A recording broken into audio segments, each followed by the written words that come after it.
यीशु के पास जाओ। आपको पता है इस दुनिया में एक चीज बहुत ज्यादा बिकती है, वो है पिज्जा। कुछ कुछ कंपनियों ने ना ठान के रखा है, आप ऑर्डर दो 30 मिनट में आपको पहुंचा देंगे। लफड़ा झगड़ा करके भी वो लोग पहुंचते हैं 30 मिनट के। पिज्जा कितने मिनट में आता है? बाजू वाले को देखो, 30। अच्छा, घर पे कोई बीमार है, एम्बुलेंस को कॉल करो, कितनी देर में आती है? 1 घंटा लगता है। लेकिन आपको पता है सबसे आसानी से कौन आता है?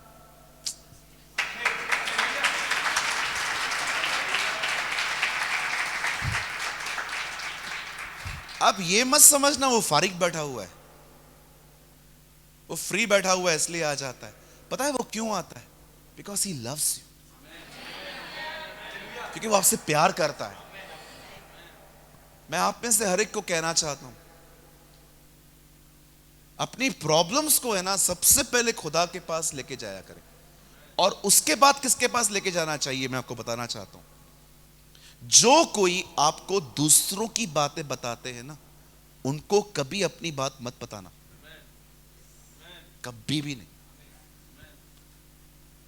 जो दूसरों के सीक्रेट, आपको पता है कुछ लोग इतने इतने इमेच्योर हैं, उनको कुछ भी बता दो 10 मिनट में पूरे नगर को पता चल जाएगा। किसी ने कहा ईमेल कितनी भी तरक्की करे, फीमेल से आगे कभी नहीं जा सकता।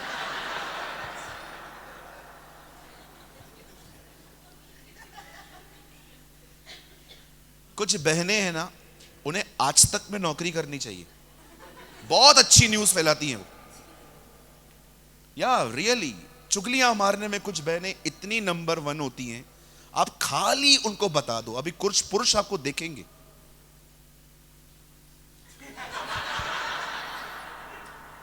हाँ मैंने देखा है, गॉसिप्स करने में उनको खाली चर्चा का मुद्दा चाहिए। एक बार मैं कल्याण रेलवे स्टेशन पे खड़ा था, मैं ऊपर ब्रिज पे था, मैंने नीचे 2 औरतों को देखा, वो पटरी पे खड़े होकर बात कर रही थी। दोनों के हाथ में 2-2 किलो टमाटर थे। हाँ बहन, आपकी मदर इन लॉ कैसी है? मेरी मदर इन लॉ नहीं है, मर्डर इन लॉ है। ट्रेन आ रही थी सामने से, पौ नीचे उतर गई, आजा आजा आजा आजा, और बहन ट्रेन चली गई, वापस ऊपर चढ़ गई। मैं परमेश्वर से कभी कभी पूछता हूं, बहनों को पीछे से एक्स्ट्रा बैटरी है क्या? ये थकती क्यों नहीं है बात करते करते? आप हम लोगों से 2 सवाल पूछोगे ना, तो तीसरा सवाल हम आपको चिड़ के देंगे, क्या है बोलना। लेकिन मैंने देखा है सम सिस्टर्स, कुछ बहनें थकती नहीं है, एक लिपस्टिक लेके आएंगी, उसके ऊपर आधा दिन चर्चा। अरे ये दिख लकमे का है, कितने का लिया? ये मॉल से लिया। और ये इसकी अंदर से ब्लैक है, बाहर से तो व्हाइट दिख रही है, नहीं है ब्लैक। आइए मेरी बहनों, मेरे पीछे बोलो, कम बोलो। अब अगर आपके बाजू में कोई बहन बैठी है तो उसको बड़े प्रेम से बोलो, कम बोलो। यहां देखिए, यहां देखिए, बड़े साहब बैठ जाइए। आप याद रखना, आप कभी भी काम करके नहीं थकते, आप थकते हैं बात करने के कारण। When you are speaking, you are using your energy. क्या कहती है बाइबल? अपने खुदा से अपने सारे मन, अपनी सारी शक्ति, अपने सारे प्राण, अपनी सारी बुद्धि से प्रेम कर। बताइए दूसरी चीज मैंने क्या बताई? शक्ति। शक्ति होगी तो कर पाओगे ना। हम अपनी पूरी एनर्जी गॉसिप्स में वेस्ट करते हैं। इसीलिए जब हम प्रेयर में आते हैं ना, हमारे पास 10-15 मिनट से ज्यादा बात करने के लिए स्ट्रेंथ ही नहीं होती।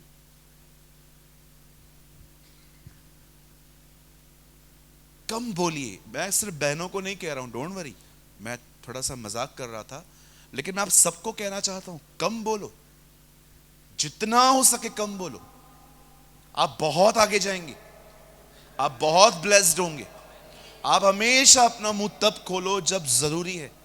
आपको लगेगा ब्रदर मैं कम बोलूंगा तो लोग मेरा फायदा उठाएंगे, आप विश्वास कीजिए कोई आपका फायदा नहीं उठाएगा, कोई आपको डिच नहीं कर सकता। ये सिर्फ एक बकवास है जो कुछ लोगों ने फैलाई है कि नम्र व्यक्ति को सब दबा देते हैं, थोड़ा तो अधिकार। मैं आपको कहना चाहता हूं, हमेशा देखो क्या आपकी स्टेटमेंट को वर्ड ऑफ गॉड सपोर्ट कर रहा है। एक कहावत आपने सुनी होगी, जब घी सीधी उंगली से न निकले तो टेढ़ी करो। काय को टेढ़ी करो, घी गरम करो ना।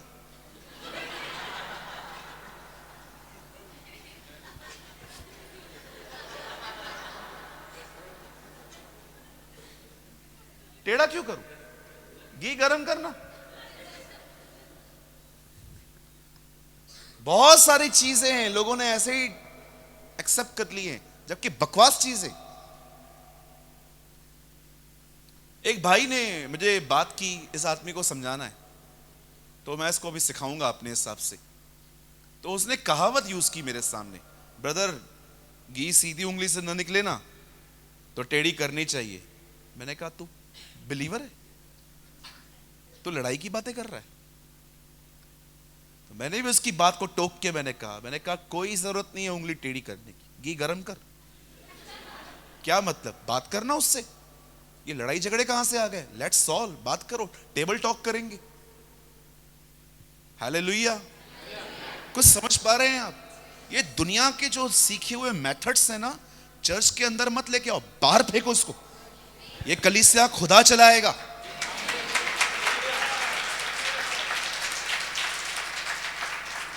इतनी दुनिया घुस गई है आजकल कलीसियाओं के अंदर, मैं आपको क्या बताऊं। मार्टिन लूथर ने कहा मैंने बहुत सी कलीसियाएं दुनिया में देखी, पर जब मैं अंदर गया तो हर कलीसिया में दुनिया देखी। Very true. आपको चाहिए आप उनका बायोग्राफी पढ़ के देखिए।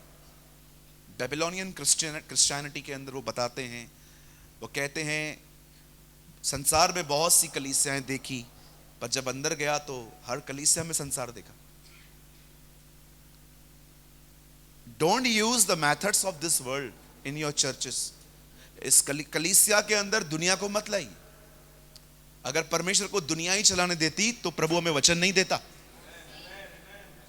आप जानते हो जब दाऊद ने देखा कि हमारा सब कुछ चला गया है, तो दाऊद ने क्या किया?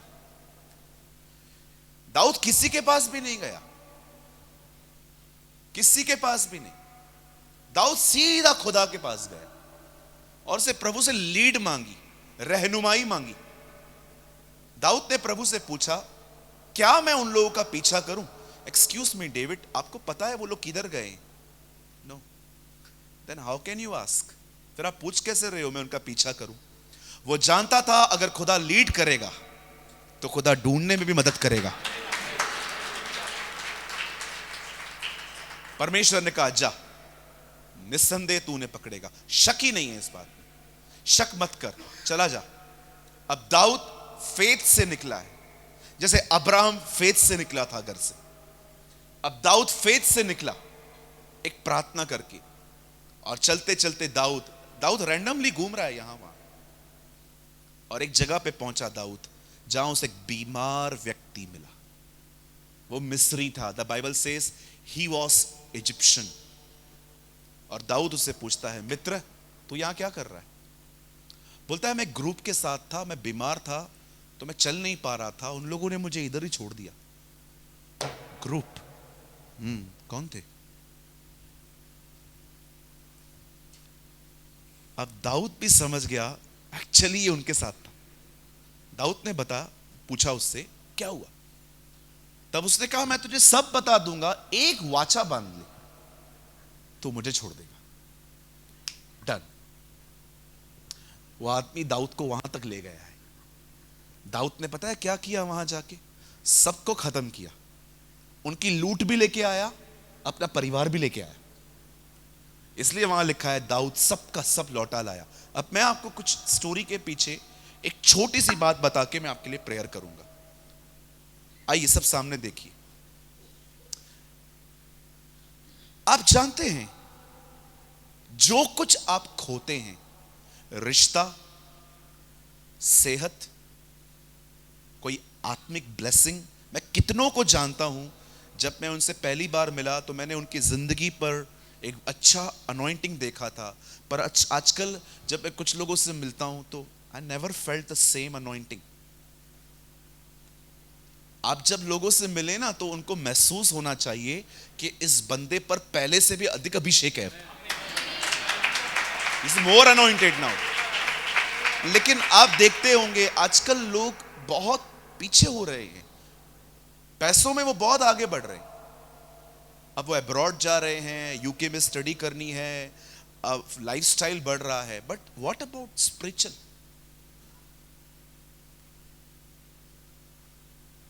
आप जानते हो हम में से कई सारे लोगों ने इस अध्याय को पढ़ के रखा है जहां पर दाऊद सबका सब लौटा ले आया, पर आपको पता है इस महान जीत की शुरुआत एक छोटी सी प्रेयर के थ्रू हुई थी। मैं एक बहन से मुझे मिलने का, एक बहन है हमारी, मुंबई में रहती है। बीते समय में प्रभु ने मुझे उनसे मिलने का मौका दिया। हमारे उस ऑडिटोरियम में जहां पर हम मीटिंग लेते हैं उसके बिल्कुल पास में एक ऑफिस है जहां पर हम लोग बैठते हैं। उस बहन ने हमारे कलीसिया के एक भाई को कहा मुझे पास्टर से मिलना है। वो अंदर आई, बहुत डिस्करेज थी वो, पूरे यहां से सर्कल्स, ये जो उनके आई सर्कल्स थे पूरे ब्लैक हो गए थे। मैं पहचान गया कि ये बहन किसी चीज से गुजर रही है। मैंने उनको पूछा क्या हुआ बहन? उन्होंने मुझे कहा मेरे पति, मेरी शादी के बाद मुझे पता चला है मेरे पति के ऊपर 35 लाख रुपया कर्जा है। बोल रही थी 4 साल हो गए हैं मेरी मैरिज को, एक दिन हमारे घर पे शांति नहीं है। बोला ब्रदर मैं किसी और चर्च में जाती हूं, पर मुझे बहुत इच्छा थी एक बार मैं आपसे मिलूं, मैं सिर्फ आपसे मिलने आई हूं, प्रार्थना करवाने आई हूं। मैंने कहा इतना कर्जा कैसे हो गया? 35 lakhs is not a small amount, it's a big. बोला ब्रदर हमारे ऊपर कर्जा चढ़ा है, एक कर्जे को उतारने के लिए हमने दूसरे कर्जे लिए। बोला ऐसे करते करते करते करते हमारे ऊपर 35 लाख रुपया कर्जा है। बोला मैं इतनी डिप्रेस हो गई हूं अपने लाइफ में, इतनी डिप्रेस हो गई हूं। बोलती 4 साल हुए हैं एक सूट नहीं लिया है मैंने। बोलती है हमारे घर पे क्रिसमस में भी कुछ नहीं आता, सब डिप्रेस है। आप जानते हो मैंने उनसे एक सवाल पूछा, मैंने कहा बहन आप प्रार्थना करते हो? बोला ब्रदर मैं प्रार्थना करना चाहती हूं, मुझसे होती ही नहीं है। मैं इतनी डाइवर्ट हूं, मैं इतनी डिस्टर्ब हूं अपने लाइफ में, आप बताइए मैं क्या करूं? मैं आपको एक बात कहना चाहता हूं, यहां देखिए सब, जब आप अपने हालातों से बात नहीं करेंगे ना, आपके हालात आपसे बात करना शुरू कर देंगे।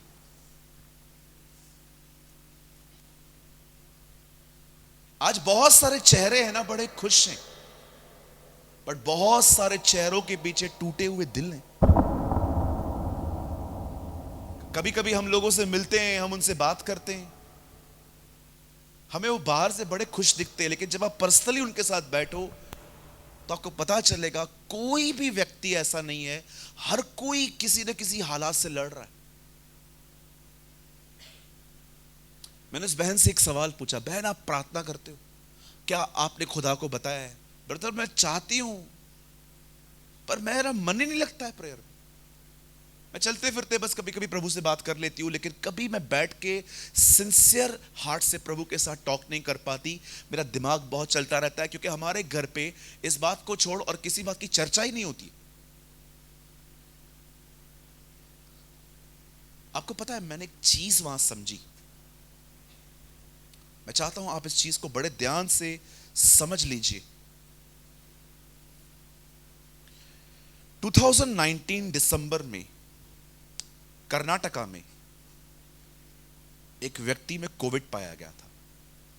आपको अगर नहीं पता है तो आपको यह बात पता होनी चाहिए।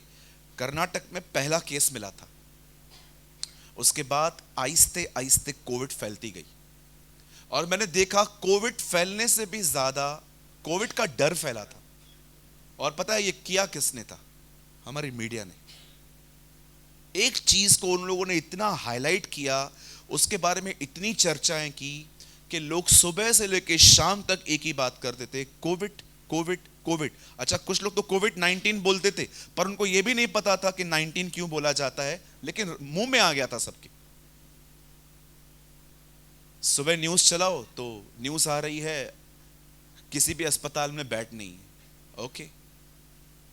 फिर दोपहर को न्यूज चलाओ तो पता चलता है कि अब ऑक्सीजन की भी कमी हो रही है, ओके। शाम को न्यूज चलाओ तो कहते हैं वो जो इंजेक्शन लगती है, अब वो इंजेक्शन का भी शॉर्टेज है, ओके। अब आप बताइए, ये सारी खबरें सुनने के बाद एक आदमी को कोविड होगा तो कोविड मारेगा कि डर मारेगा? पता है बहुत सारे लोगों की प्रॉब्लम क्या है? प्रेयर कम करते हैं, प्रॉब्लम की चर्चाएं ज्यादा करते हैं। बैठेंगे, ये ऐसा हो रहा है, ये ऐसे हो रहा है। आपको पता है आप में से बहुत सारे लोगों ने अपने घर के अंदर अपने लिए, अपने जीवन के लिए इतनी गलत नबूवतें की हैं, इसीलिए घर पे अंधकार है।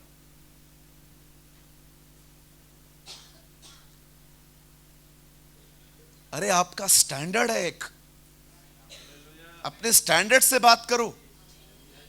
कितने लोगों ने एक कहावत सुनी है, हाथी बैठ भी जाए तो भी गधे से ऊंचा ही दिखता है।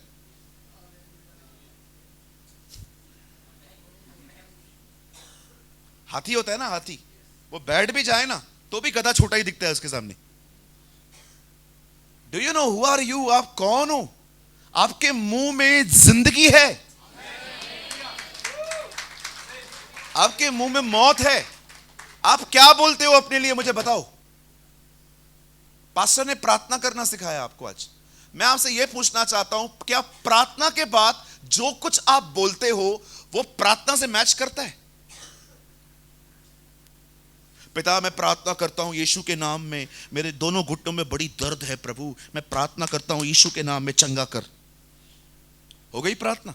अब दीपक मुझसे पूछ रहे हैं, कैसे हो ब्रदर? बड़ा दर्द है। क्या किया फिर उधर? आपको दीपक को क्या कहना चाहिए था? मैं ठीक हो रहा हूं। बहुत लोगों की प्रार्थना और नॉर्मल लैंग्वेज कभी मैच नहीं करती है। एक बार हम दोनों सेवा कर रहे थे, एक बहन मेरे पास आई, ब्रदर मुझे बहुत सर में दर्द है। मैंने कहा यीशु के नाम में प्रभु आप इन्हें चंगा करें। फिर मैंने देखा, घूम के इनके पास गई,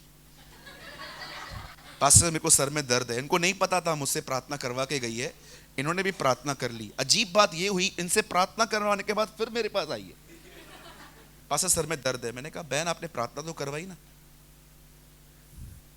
प्रेयर बहुत है, फेथ ही नहीं है। आपको पता है आपका प्रेयर, आपकी प्रार्थना में जो लफ्ज आप बोलते हैं ना, वो लफ्ज आपको जब प्रेयर पूरी हो जाती है ना, सेम रखने चाहिए। इसीलिए पतरस कहता है कोई बोले तो ऐसा बोले मानो प्रभु का वचन बोलता है।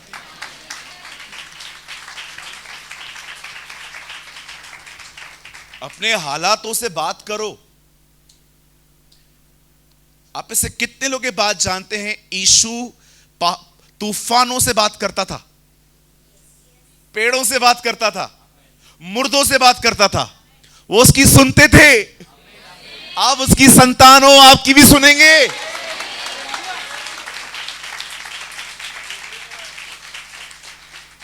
हमारे खुदा की एक खूबसूरत बात मैं आपको बताना चाहता हूं। मेरे पास सिर्फ 2 से 3 मिनट हैं।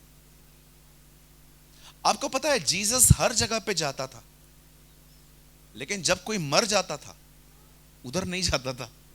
आप कहां भी नहीं देखोगे यीशु किसी के अंतिम संस्कार में गया। जिधर भी गया बिगाड़ के आया।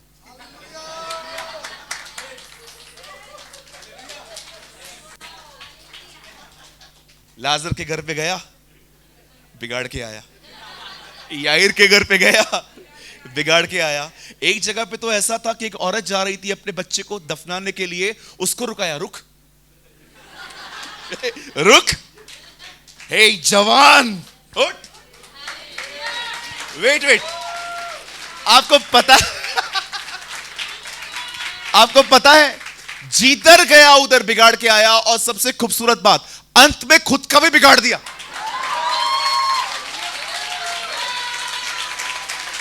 सुनिए, मैंने एक दिन प्रभु से पूछा, प्रभु आप जिधर गए सबका बिगाड़ के आए, ऐसा क्यों? और मुझे खुदा ने खूबसूरत जवाब दिया, मौत मैंने बनाई नहीं है, मैंने जीवन बनाया है। इसीलिए आप देखिए बाइबल में क्या लिखा है, अंत में वो मौत को भी लेकर आग में डाल देगा। परमेश्वर मौत को दुश्मन मानता है। पाप का वेतन मृत्यु है, परंतु परमेश्वर का वरदान हमारे प्रभु यीशु में अनंत जीवन है।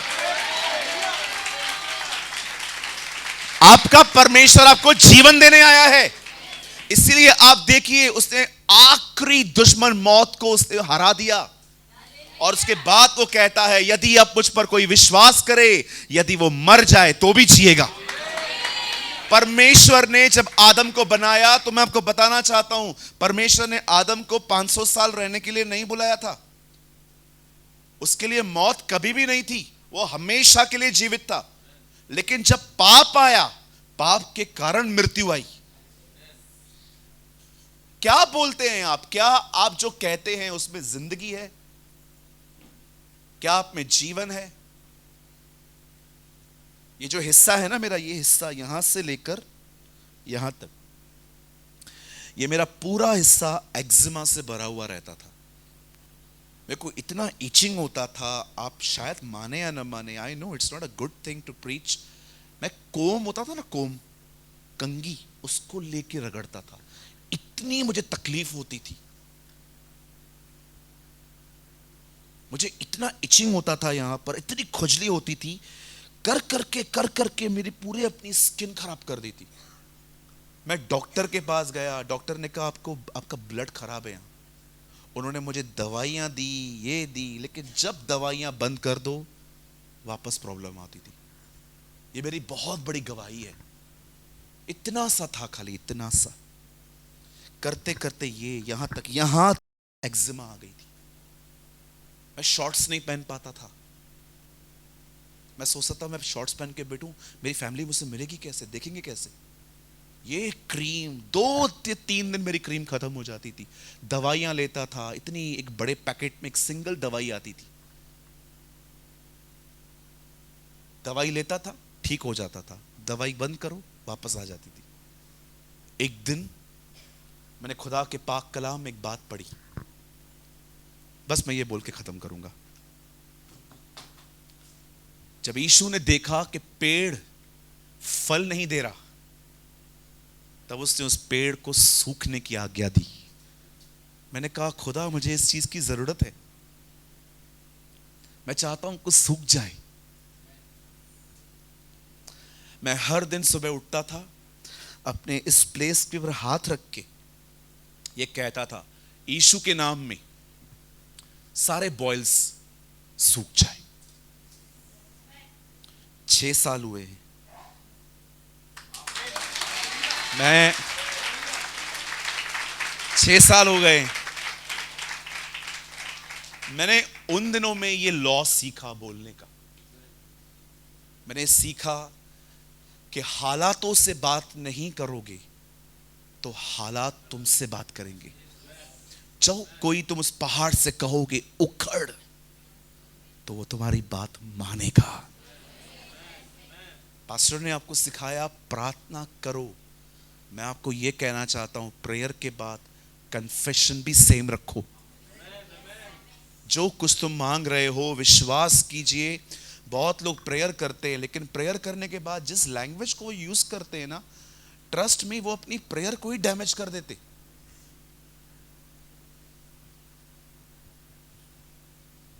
बहुत सारे लोग प्रेयर कर लेते हैं, पर प्रेयर के बाद जो वो जिस तरह से वो बातें करते हैं ना, हाँ देखते हैं, होप सो, ये होप सो बंद करो। टच वुड, कुछ अच्छा हो जाएगा ना, टच वुड, कि ये जाना नहीं चाहिए। हमारे बॉम्बे में बहुत सारे विश्वासी भी, अगर उनके घर पे बच्चा पैदा हो जाए, वाह क्या सुंदर है, हाँ ना, टच वुड। डर लगता है उनको कि ब्लेसिंग चली ना जाए, इसलिए पता नहीं। और कभी कभी मैंने देखा है कुछ कुछ बहनें जब अपने बच्चों को स्कूल भेजती हैं एग्जाम्स के लिए, तो उनको बोलती हैं गुड लक। ये लक कहां से आया? ये नसीब कहां से आ गया? मैंने क्रिश्चियंस को देखा है ऐसी लैंग्वेज यूज करते हुए, शायद नसीब में लिखा हुआ है। ये नसीब किधर से आया?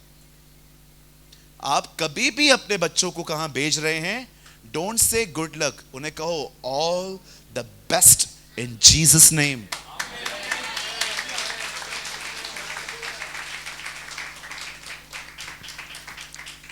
कहिए खुदा, प्रार्थना के बाद मैं क्या बोलता हूं वो मुझे सिखा। आपको पता है इनडायरेक्टली मैं क्या बोलना चाहता हूं? आप जो प्रार्थना करते हैं वो बहुत अच्छी बात है, प्रार्थना के बाद आप क्या करते हैं वो उससे भी ज्यादा इंपॉर्टेंट है। आमीन। पास्टर साहब ने हमें बताया प्रार्थना करनी है, लेकिन मैं आपको यह बताना चाहता हूं प्रार्थना के बाद क्या करना है। आप समझे? कितने लोग आज के बाद कहेंगे देखते हैं, चलते हैं। मैं आपको हंसाने के लिए कुछ बोल सकता हूं। हमारे चर्च में एक पास्टर आए थे बहुत साल पहले, तो प्रार्थना के प्रीचिंग करने के बाद मैंने सोचा बहुत अच्छे व्यक्ति हैं, मैं सबको मिलवा देता हूं उनसे। तो मैंने अपने चर्च में अनाउंसमेंट की, जितने भी लोग पास्टर जी से मिलना चाहते हैं वो लोग रुकिए। लोग आने लग गए, लाइन लग गई। मैं सबको इंट्रोड्यूस करवा रहा हूँ, पास्टर ये चर्च में आते हैं, हमारे 3 साल से हैं, 2 साल से हैं, 11 साल से, 9 साल, जो भी हैं। तब एक बहन आई, उस बहन ने पास्टर जी को जाके कहा, पास्टर आप मेरे लिए प्रेयर कर दो। पास्टर ने बोला क्या प्रॉब्लम है? उन्होंने कहा मुझे टीबी है। मैं उधर ही खड़ा था, 3 साल से मैं उनको जानता हूं, मुझे कभी नहीं बोली वो।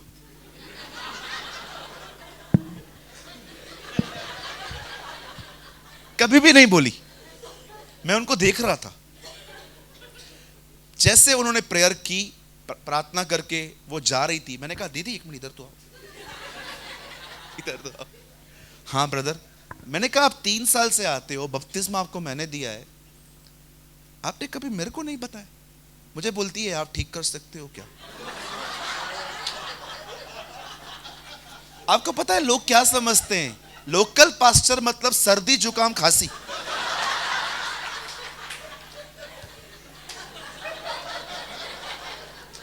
बाहर वाला पास्टर मतलब कैंसर, HIV, कोविड, बड़ी बड़ी बीमारियां बड़ा वाला पास्टर ठीक करेगा। ये लोकल पास्टर कुछ नहीं करेगा, ये सर्दी जुकाम खांसी वाले। लोगों ने कैटेगरी बांट के रखी है आजकल।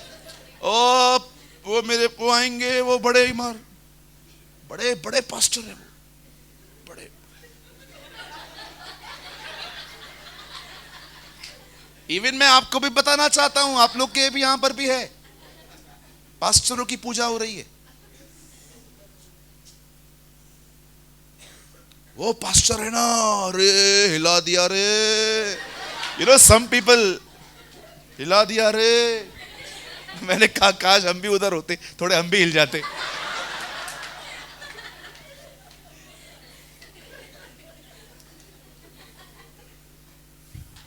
मैं हमेशा एक बात देखता हूं, मेरी मीटिंग में क्या होगा मैं ये नहीं देखता, मेरी मीटिंग के बाद ये लोग क्या करेंगे, दैट इज मोर इंपॉर्टेंट।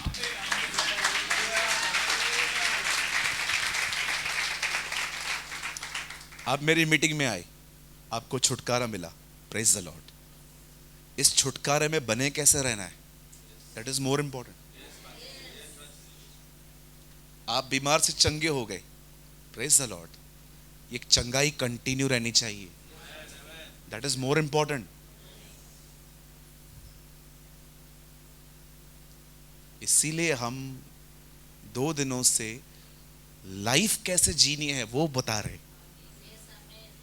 ताकि जब आप लोग यहां से जाएं तो आपको कुछ पता होना चाहिए, यार नहीं, दोनों भाइयों ने कुछ सिखाया है।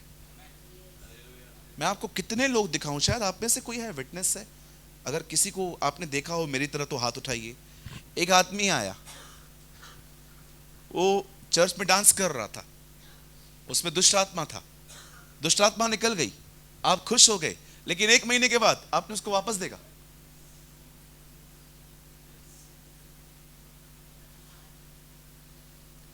क्या हुआ? दुष्ट आत्मा वापस कैसे आया? यीशु ने कहा जब एक आदमी के अंदर से डीमंस निकलते हैं तो कितनों को लेके आते हैं? टोटल कितने हुए? 8 हुए। पता है वो 8 दुष्ट आत्माएं क्या बोलती हैं? चलो उस घर को वापस हासिल करेंगे, और जब वो आती है तो पता है उसको एंट्री क्यों मिलती है? लिखा है वह उस घर को सजा सजाया पाती है। अब आपको मैं बताना चाहता हूं सजा सजाया होता क्या है। जिस घर के अंदर, ये घर खुदा का है, यीशु ने क्या कहा मत्ती 7 पे प्रचार करने के बाद, जो कोई मेरी ये बातें सुनता है, उन्हें मानता है, वह उस घर की तरह है जिसका घर चट्टान पे बना है। वो घर एक्चुअली ये घर नहीं है, वो उसका घर है जिसमें वो रहता है। यीशु ये कह रहा था अगर तुम मेरी आज्ञाओं को मानोगे तो तुम एक ऐसा घर बनोगे जिसमें मैं रहूंगा। आपको पता है जब वो आती है तो क्या कहती है? अपना उसका घर सजाया पड़ा है। आपको पता है जिस घर के अंदर वचन नहीं है वो घर दुष्ट आत्माओं के लिए सजा सजाया घर है। डिलीवरेंस तो मिल गया लेकिन जगह खाली है, इसीलिए उस जगह को भरना जरूरी है। That is more important. आप यहां आए, बहुत अच्छी बात है, यहां से जाने के बाद क्या करोगे? तारक मेहता देख के सो जाएंगे, है ना? जाएंगे अभी फालतू प्रोग्राम देखेंगे, कॉमेडी नाइट विद कपिल, या देखेंगे जाके बिग बॉस, 15-20 पागल अंदर बंद हैं, पागल लोग पागलों को ही देखेंगे। या आई कॉल देम क्रेजी।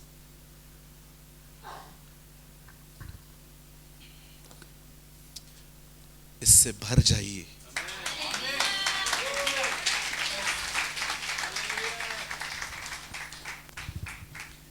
चलिए पूरा हो गया टाइम, खुदा आपको बहुत ब्लेस करे। मैं जाते जाते एक बहुत ही खूबसूरत बात बता के जा रहा हूं। एक परमेश्वर के जन हैं,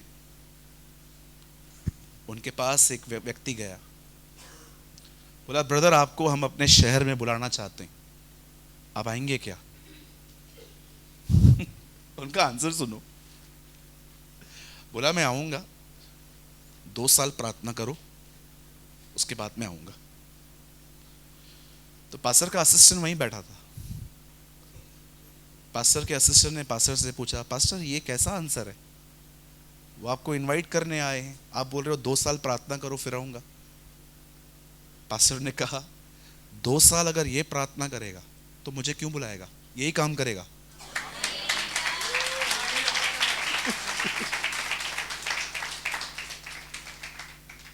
कई लोगों को लगता है हम विशेष हैं, आप कर सकते हो। जो मुझे सामर्थ देता है मैं उसमें सब कुछ कर सकता हूं।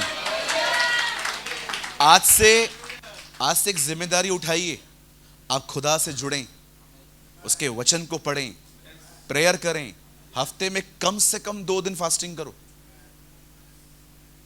2 दिन फास्टिंग करो, प्रभु की आत्मा से जुड़ जाओ, ताकि आप जिधर भी जाओ आपके द्वारा लोगों को यीशु मिल सके। आमीन। आइए, मैं चाहता हूं आप सब खड़े हो जाएं। सॉरी 15 मिनट ज्यादा ले लिए। आइए हम खड़े हो जाएंगे। ओके, चलिए पास वाले से कहिए हमने 2 चीजें सीखी हैं, प्रार्थना करनी है और प्रार्थना के बाद क्या करना है। ओके, पूछो बाजू को, समझ लायक है?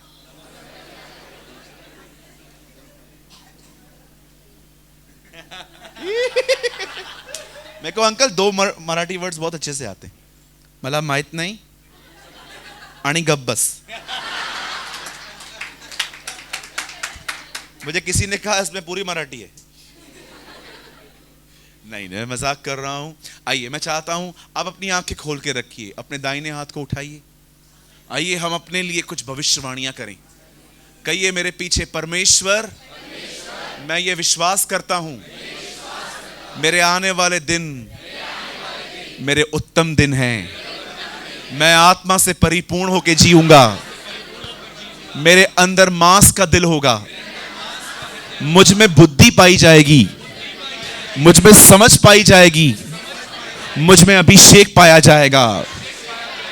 मैं आशीष हूं और मैं बहुतों के लिए आशीष बनूंगा. यीशु मसीह के नाम से यही मेरा भविष्य है. आमेन, आमेन.